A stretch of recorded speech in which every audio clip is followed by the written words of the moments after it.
Nah, saat itu Bung Karno pada tanggal 1 Juni tahun 1945 mengusulkan, saudara, supaya kalau Indonesia nanti merdeka punya dasar negara namanya Pancasila. 5 dasar.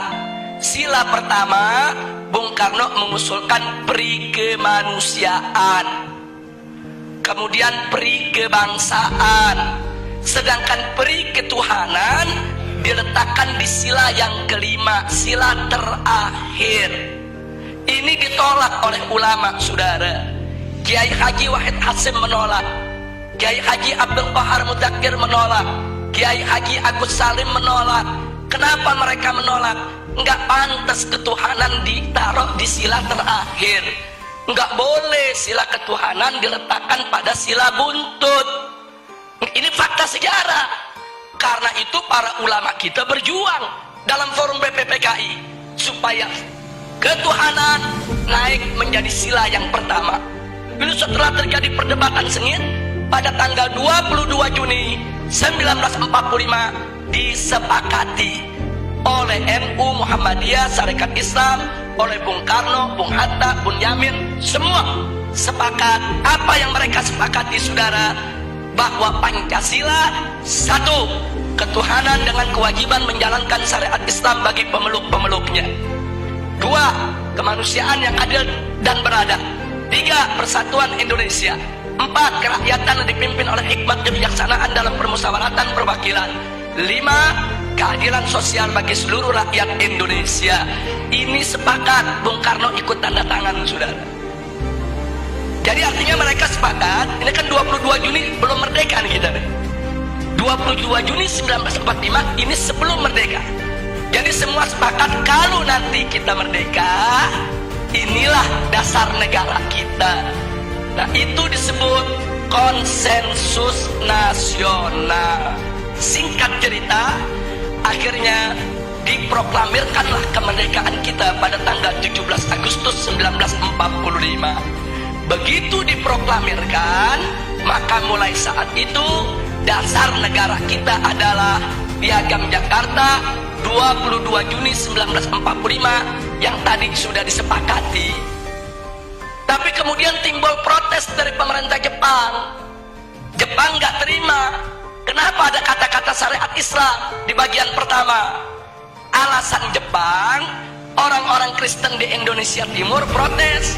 Kalau pakai syariat Islam mereka nggak masuk negara Indonesia. Saudara, akhirnya Bung Karno dan Bung Hatta ditekan supaya menghapuskan kata syariat tersebut. Tanggal 17 setelah proklamir kemerdekaan.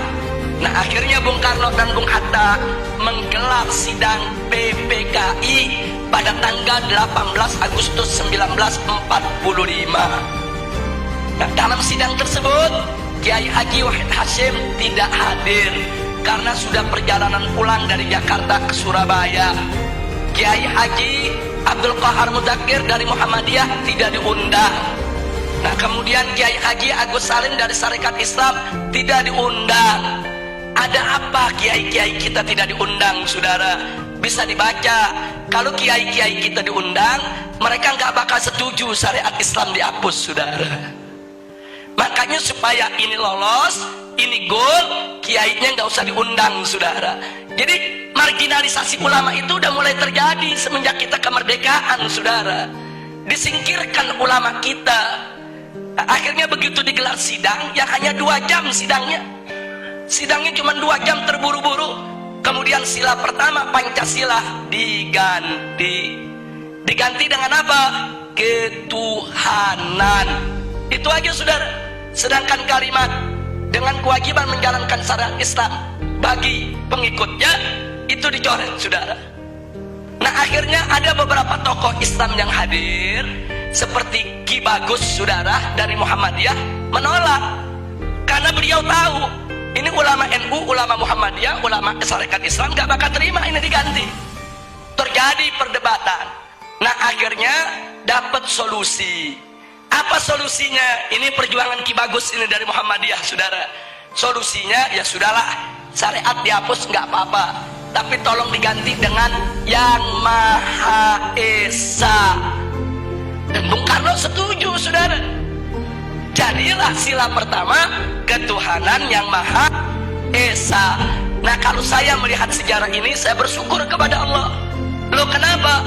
Wa yamkuruna wa yamkurullah wallahu khairul makirin.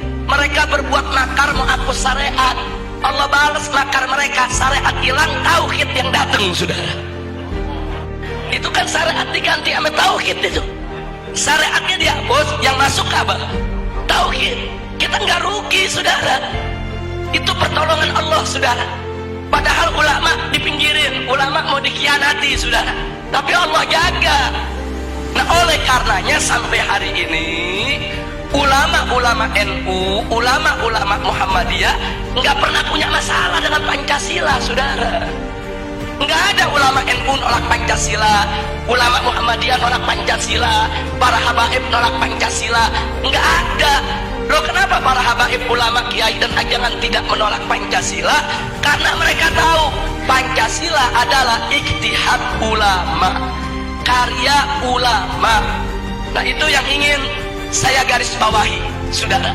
Jadi jangan sekali-kali menuduh ulama ini anti Pancasila. Mereka yang buat kok, mereka yang rumuskan kok, saudara.